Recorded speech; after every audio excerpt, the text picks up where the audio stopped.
first day in office, the DHS secretary issued a memo that said, look, we are not going to deport anybody inside the United States if their only crime is being here illegally. So if you go out and murder someone, sure, we'll come track you down and deport you. But if you get a DUI, or if you're just because you're here because you're illegally, we're not going to track you down and deport you. So what that means is migrants know they can come in, be released into the country under Biden, and as long as they don't kill anybody, they can stay forever. Welcome to The Debrief, where we talk with the Washington Examiner's top journalists about the headlines they're covering and where the story's going next. I'm Sarah Bedford, and I'm here with commentary editor Conn Carroll.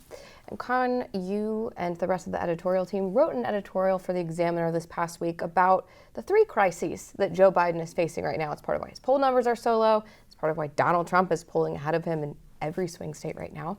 Let's start with one of them here at home, the economy. Why is it in such disarray right now, and how is that Joe Biden's fault? Very short answer is inflation.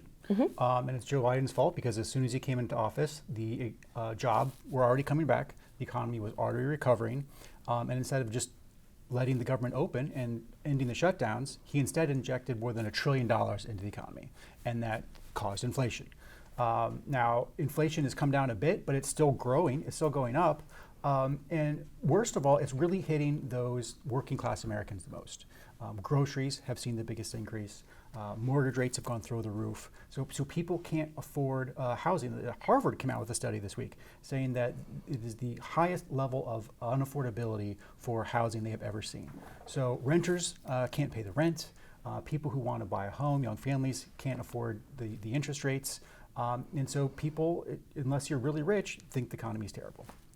One of the other crises cited is your favorite topic, the border. Pretty obviously something that the Biden administration's policies contributed significantly to put it mildly. But now Joe Biden is out saying that it's actually the Republicans' fault, because if Republicans in Congress would just give him authority to close down the border, he'd do it, but his hands are really tied here. Is that a credible response? No, not at all. He's had the authority to shut down the border from day one. He has just chose not to. In fact, he's done the exact opposite. On the first day in office, he got rid of President Trump's wildly successful and popular Remain in Mexico policy.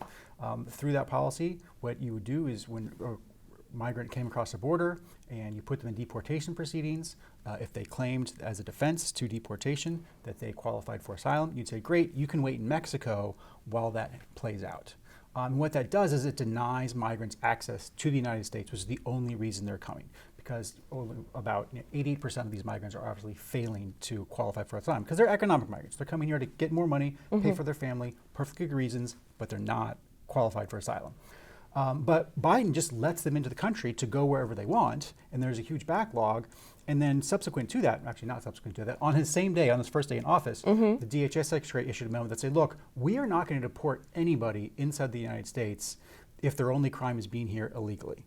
So if you go out and murder someone, sure, we'll come track you down and deport you. But if you get a DUI, or if you're just because you're here because you're illegally, we're not going to track you down and deport you. So what that means is migrants know they can come in, be released into the country under Biden, and as long as they don't kill anybody, they can stay forever.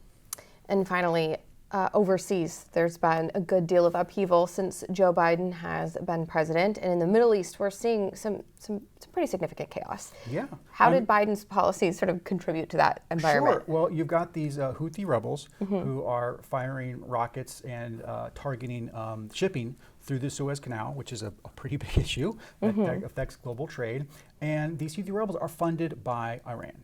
And so also on Biden's first day in office, it was a very busy day, he ended a whole bunch of oil sanctions that Trump had placed on Iran. And that has given Iran an extra $30 billion that they had then given to Hezbollah, which is firing rockets at Israel, and just killed 3 American soldiers in Syria, and also money to Hamas, which of course perpetrated the October 7th massacre.